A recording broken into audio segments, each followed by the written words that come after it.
Dépêche-toi, viens t'asseoir. L'histoire va commencer. Bonsoir à tous. L'histoire de ce soir risque de heurter la sensibilité des plus sensibles. Il y sera question de certains actes assez gore, donc si tu sens que tu es trop sensible, je te déconseille d'écouter ce qui suit. L'impact des gouttes sur le métal émaillé de la bassine posée au sol venait de cesser. Justine échappa quelques larmes de désespoir. Elle savait pourtant que ça allait cesser. Elle avait abandonné tout espoir en constatant depuis plusieurs minutes que le nombre d'impacts diminuait progressivement. Elle y avait pourtant cru, pendant toute la période où elle avait compté 40 gouttes par minute, à chaque fois que la trotteuse de la pendule murale, qu'elle apercevait du coin de l'œil, faisait un tour. Elle força son cou, tendant la lanière de cuir censée maintenir sa nuque plaquée contre la table. Les 2 centimètres de liberté, patiemment gagnés par chacun de ses soubresauts lors de ses multiples opérations à vif, lui permettaient d'entrevoir son bras, lui aussi entravé, et à son extrémité, son moignet enturbané d'une bande rougie de sang. Elle se rejeta en arrière dans un grand soupir, et ses larmes redoublèrent. Elle avait fini par coaguler. Elle avait toujours bien coagulé depuis son enfance, chaque fois qu'elle avait eu un petit bobo.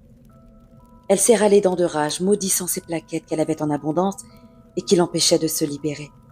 Elle ragea intérieurement contre cette nature qui voulait à tout prix préserver la vie, même quand la conscience ne le souhaitait pas.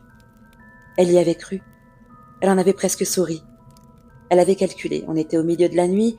En quelques heures, sans qu'il s'en aperçoive, elle se serait vidée de son sang. Elle aurait alors sombré dans le coma et puis tout se serait arrêté. Enfin. Le silence régnait, troublé uniquement par ses sanglots de désespoir. Un néon ronronnait au-dessus de sa tête, éclairant d'une lumière blafarde le lieu de ses sévices. Son champ de vision ne pouvait apercevoir que la partie haute du mur, nue et sale, de ce qui devait être une cave.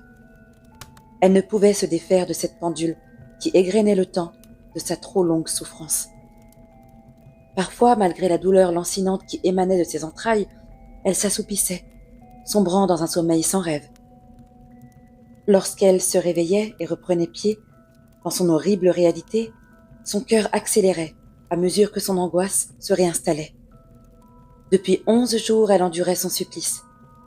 Depuis le début, une sonde fichée dans sa veine sous-clavière l'avait alimentée en produits nutritifs directement dans le sang, coupant ainsi tout processus de digestion.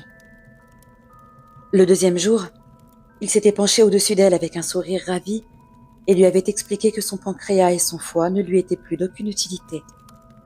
Le lendemain, il avait ouvert le ventre à vif pour les lui retirer. Plus tard, il avait fait irruption, très excité, louant les prodiges d'Internet qui lui avaient permis de trouver un acquéreur pour son rein. Lorsqu'il lui avait été retiré, il lui avait confié avec un plaisir presque naïf que son 2e organe était déjà réservé, ainsi que son cœur, mais qu'elle comprendrait aisément qu'il ne pouvait les prélever tout de suite. Elle l'avait pourtant supplié d'en finir. Les rares instants où il lui avait retiré son bâillon. Chaque fois, il l'avait assuré avec une très grande courtoisie qu'il allait faire en sorte que les choses se déroulent rapidement. Elle avait fini par s'habituer aux intenses douleurs qui remontaient de ses profondes blessures.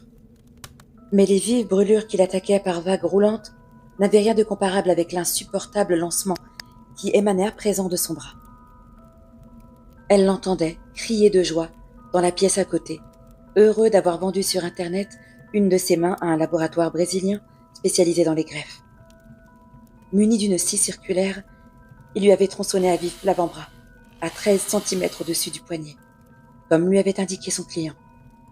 Avant de procéder, il n'avait pas manqué d'expliquer d'une voix polie comment il allait procéder.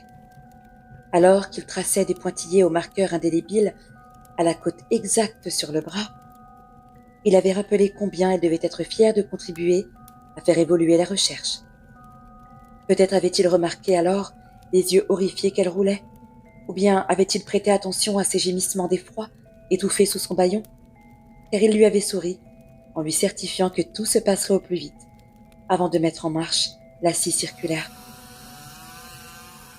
Elle avait gardé, gravé au fond de son âme, le moment ignoble où le disque avait commencé à entamer ses chairs, le soubresaut de tout son corps inondé de douleur, alors qu'une odeur de viande brûlée envahissait l'espace. Elle avait cru devenir folle et avait prié pour mourir, quand les dents avaient attaqué l'os. La mare de son sang, qui s'était échappée de son bras et avait glissé sous son corps nu, lui avait provoqué une chaleur presque bienfaisante au moment où elle avait perdu conscience. Justine, peu à peu, sentait sa raison la quitter. Elle avait chaud et pensait que la fièvre était en train de l'envahir.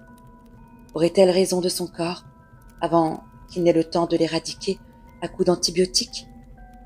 Elle chercha à s'évader, se forçant à penser à des moments heureux de sa vie, avant qu'un destin tragique ne lui fasse croiser la route de cet homme charmeur et si courtois, qu'il avait séduite pour mieux lui voler ses 28 ans. Il l'avait mise en confiance, elle s'était donnée à lui. Elle s'était réveillée entravée sur cette table de découpe de poissons. Elle repartit vagabonder dans un grand champ fleuri, celui de son enfance, celui en contrebas de la maison de sa grand-mère, celui qui longeait la Loire où des pêcheurs en barque lui faisaient un signe de la main en la voyant sur la berge. Elle sentait les doux rayons du soleil de printemps réchauffer son corps et les couleurs des fleurs des champs venir occuper son esprit. Pendant un instant, un immense plaisir avait réussi à accaparer son âme, jusqu'à ce qu'il hurle de joie depuis la pièce à côté et se précipite auprès d'elle, rayonnant. Ma chère, ma très chère, je suis fou de joie. Lui déclara-t-il en enfilant des gants de latex. Vous ne devinerez jamais? J'ai réussi à vendre vos yeux.